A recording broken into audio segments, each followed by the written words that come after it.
Hello, ito after cooking, ah, let's eat naman guys. Ah, ito nagluto ako ng yung kung tawagin baga dito ay minestrone. Yun ay Italian words. Pero in Tagalog, gulay ganun. Is a frozen vegetable na pinalambot ko siya ng matagal, tapos nilagyan ko ng ilang pirasong broccoli at yung piseli, green peas. So, matagal yung pakuluin as in malambot na malambot kasi pagkain ng alaga ko. Kaya malambot na malambot siya. Tapos yung ibang pagkain namin is tira namin kagabi. So sayang naman, so inubos namin. Ang bago lang doon yung minestrone, yung gulay na pinalambot ko, kuluan ko ng matagal. So bali yung pagkain na tira namin kagabi, guys, voice over lang to, kumakain ako. Mute ko kasi nakukuha yung ng TV. Hindi ko nga alam to kung makukuha din yung sounds nung TV. Malakas kasi ang TV sa baba. Pero nandito naman ako sa taas. Sana hindi makuha, no? So, yun nga. Nabalik ako sa saan tayo tapos yung pagkain na tira namin kagabi. As in, meron akong pritong manok at saka may vegetable, yung parang salad lang siya na may green peas din and carrots and patatas. Kaya nga po, wala na akong magagawa. Tapos may tira din ako risotto. No, hindi siya magagawa. Paano ka makakarating doon? May sasakyan pa kaya? Kung dito, Nihatid ako nila kung sa bahay. English ay mushroom. Mm-hmm. Punggi in Italian words. Wala lang, gusto ko din makauwi ng maaga para tapos yun nga, yung pritong manok na tira din namin kahapon. Wala na akong magagawa. Anong gagawin mo? Marami po akong Yan, aayusin. kumakain ako ng carrots. Kasabay kasi ng carrots, yung parang salad na gulay, is yung pritong manok. Tapos ko nang kainin yung Ayos sa kwarto risotto. Yan, patatas Hindi, yung sinubo ko. Wala naman akong kwarto doon. Sa salas ako natutulog. Salas. Beans. Sa salas. Mm-hmm. Yan, naghihiwa naman ako ng Isang manok. kwarto doon, para lang sa kanila. So, yan, yung medyo na pagkain lang. Higaan lang na ganyan. Mm-hmm. Hindi masyadong mabigat tunawin kasi ang alaga ko is 90 years old. Kaya medyo mga gulay, ganun.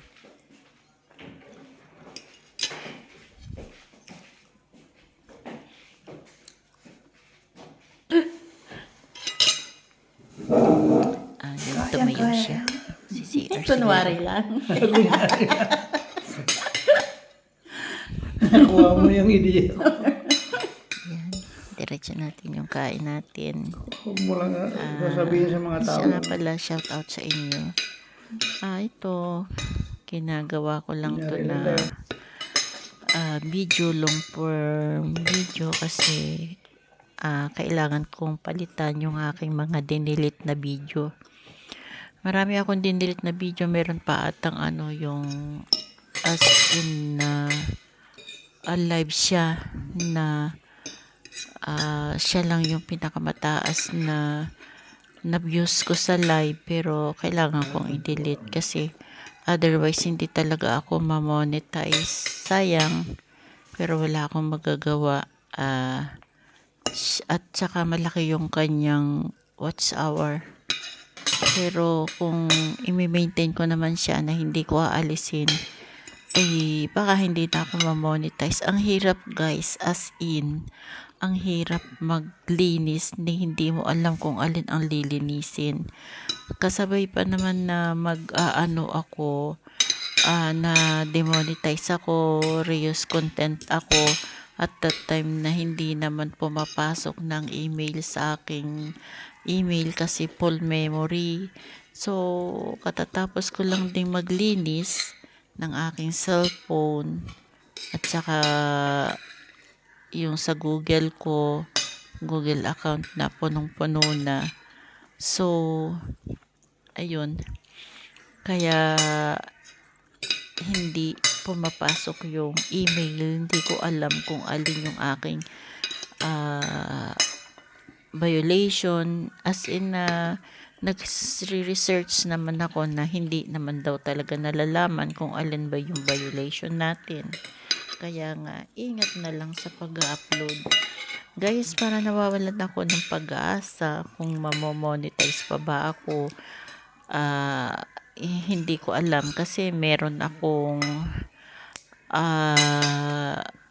sa YouTube nakalagay doon by May 3, 2026 magre-reapply ako. Paano naman yung gagawin ko? Panay delete ko ng mga video, mababawasan ang views, mababawasan ng oras. So, kanina lang, ang dami kong delete na video. Kaya ito, kailangan ko namang mag-video. Kahit paano, may kapalit naman yung aking dinilit na video. Kaya guys, please help me naman po, paki-play naman and share po ng aking video. Dapat kanina ko pa sinabi nung unang ko. Hindi ngayon. Patapos na yata. Ito ba hindi? Nakaka 6 minutes pa lang ako. 12 minutes itong video. Ayun, i-upload ko na ito. Dapat siguro, pag-isipan ko kung ipi-premiere ko. Kasi medyo mahaba-haba naman siya, 12 minutes. At tapos, mag-upload na lang ako ng short video. Yung cooking ko kanina, kung alin ba, itong aking kinakain ngayon, i-upload ko na lang yun as in video. Ang hirap din mag-upload ngayon ng video. Hindi ko alam kung paano. Kapag yung video ay mga 3 minutes, sa short siya pumupunta. Hindi ko alam na kung paano ko siya i-upload as in video. 'Di ba dapat pag 3 minutes pwede na yun sa video. Ayun, may 4 minutes video ko yung cooking kanina. Itatry ko kung paano siya ma-upload sa video. Kasi ito naman, i-upload ko ito sa Premiere na lang. Kahit hindi ko na siya masyadong patatagalin. Kasi dapat araw-araw meron akong upload na video. Ano ba yan? Kasi kailangan kong mapalitan. Kasi yung aking mga dinidelete na video, delete ako ng delete. Kailangan i-delete. Ang sabi nga, kung hindi ako magde-delete, sayang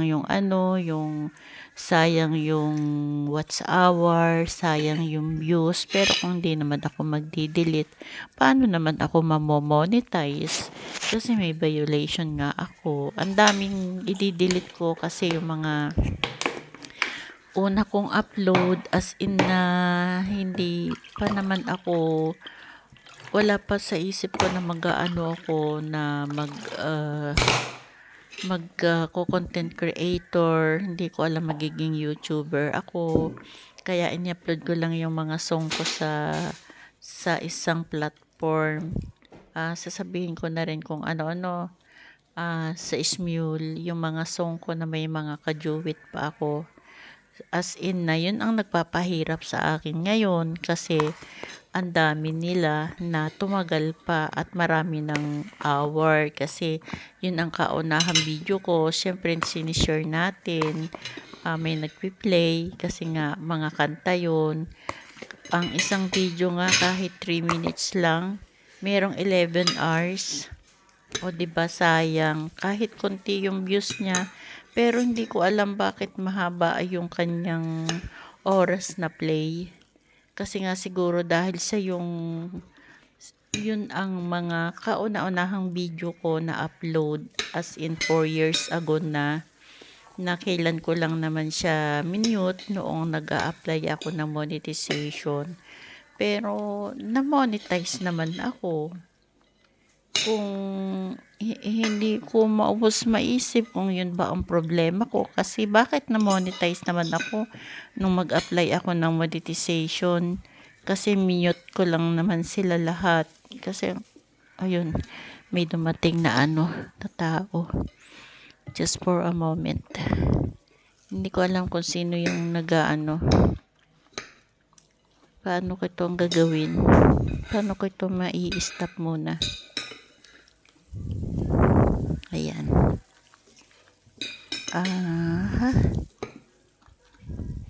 Hindi ko siya may stop kasi dire-diretso, may nag-doorbell kasi ilang minuto pa to. Bahala na, hindi ko na muna iyan. Sino kayang nag-doorbell? Si Kwan, yung anak nung aking alaga. Hindi bale, nandun na siya, nakapasok na.